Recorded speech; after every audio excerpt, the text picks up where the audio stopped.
सिर बल जाऊं उचित यस मोरा, सिर बल जाऊं उचित यस मोरा, सब ते सेवक धर्म कठोरा, सब ते सेवक धर्म कठोरा।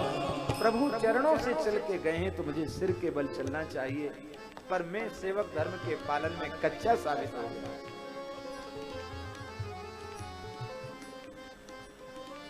चित्रकूट पधारे हैं भरत जी, प्रयाग पधारे हैं भरत जी, चित्रकूट पधारे हैं भरत जी। और भरत जी की एक विशेषता है, जहां पहुंचते हैं वहीं हृदय सम्राट बन जाते हैं। अयोध्या में महाराज जी जब भरत जी प्रवेश किए थे ना, तो भरत जी को देखकर लोग घरों में घुस गए थे, इनका मुंह ना देखना पड़े। राम जी के समान सौंदर्य जिनमें है, उन भरत जी का मुंह नहीं देखना चाहते थे लोग। जब भरत जी शत्रु जी आए थे तब सामने पड़ेंगे तो कुछ ना कुछ बोलना पड़ेगा। आज हालत ये है कि प्रत्येक अवधवासी के हृदय सिंहासन पर भरत जी विराजमान है। वे राजगद्दी पर तो नहीं बैठे, पर सबके हृदय सिंहासन पर बैठ गए। निषाद राज गो को भी संदेह था, पर उन कोल भील निषादों के हृदय सिंहासन पर भी भरत जी बैठ गए। अरे और तो और प्रयागवासी श्री भरद्वाज प्रभृति ऋषियों के हृदय सिंहासन पर भी बैठ गए। ऐसे नहीं वैसे नहीं, कैसे बैठे? आहा, वे कहते हैं हमने जितने भी निष्काम भाव से साधन किए,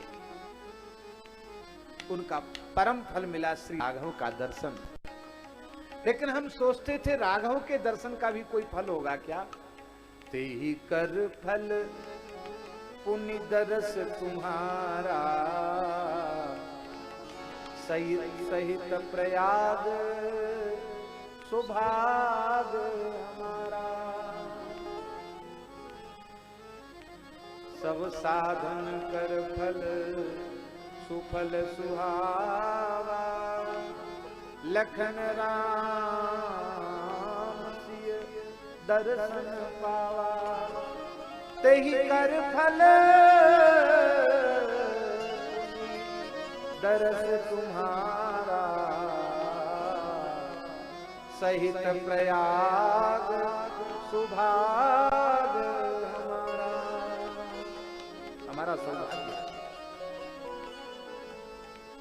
चित्रकूट के महात्मा सब बहुत घबरा रहे थे। अब आफत आई, भरत जी आ गए, ले जाएंगे राम जी को।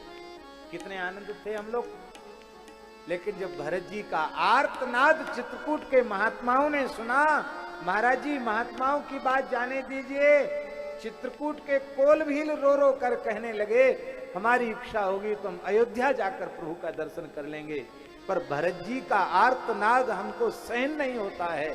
राम श्री राम जब उच्चारण करते हैं, चित्रकूट की शिलाएं पिघल कर बहने लग जाती हैं।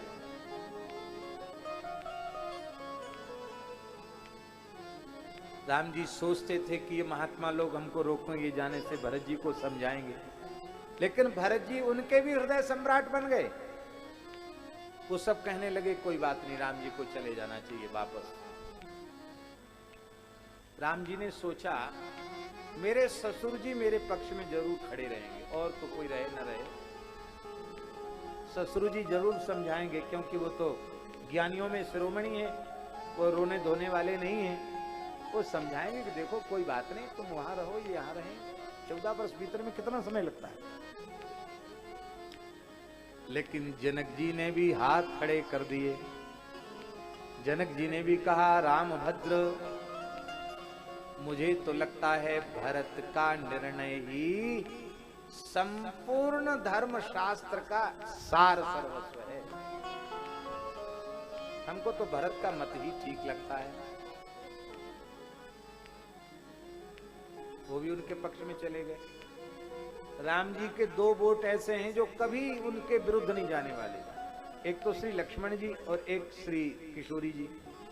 पर लक्ष्मण जी और किशोरी जी भी भीतर से इसी पक्ष में चले गए, बोले कोई बात नहीं, जब कह ही रहे हैं भरत जी प्रस्ताव कि भाई तुम्हारे बदले हम 14 वर्ष, तो शत्रुघ्न जी और भरत जी 14 वर्ष वन में रह जाएंगे, तो राम जी अयोध्या चले चलें, कोई बात नहीं है। जानकी जी भी कह रही थी ये दया सागर करुणा सागर भैया भरत को इतना रुला क्यों रहे हैं, अब तो जो भी हो उनको चले जाने, अयोध्या जाना ही चाहिए। राम जी बोले क्या करें, वोटों का जमाना नहीं है, यदि वोट पड़ जाए तो हमारी जमानत भी बचेगी नहीं। अब जब भरत जी ने सबके ऊपर अपने स्वभाव का साम्राज्य खड़ा कर दिया, तो अब राम जी तो पहले से भरत जी के पक्ष में है। मैं प्रभु कृपा रीति जिए जो ही, मैं प्रभु कृपा रीति जिए जो ही, हारही खेल जितावही मोही, हारही खेल जितावही मोही, हारही खेल जितावही मोही, हारही खेल जितावही मोही। राम जी ने कहा हमारा वोट तो भरत जी को पहले से ही, अब भरत निर्णय तुमको करना है। देवता तो ऐसे हो गए, बोले रावण का अत्याचार फिर कुछ दिन तक सहन करना पड़ेगा, पता नहीं कब तक सहना पड़ेगा।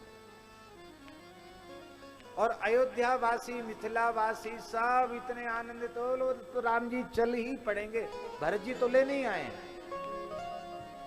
लेकिन भरत जी सावधान हो गए, मेरा धर्म विशेषतर धर्म है, यदि मैं प्रभु को संकोच में डालकर अपने सुख की पूर्ति कराता हूं तो प्रेम धर्म ही नष्ट हो जाएगा। निष्काम रति निष्काम प्रेम जिसमें आत्म सुख की गंध भी नहीं है,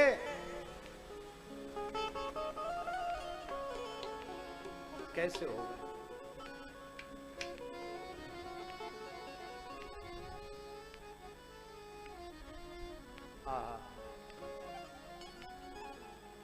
भरत जी ने कहा नाथ, जो सेवक अपने स्वामी को संकोच में डालकर कुछ कराना चाहता है,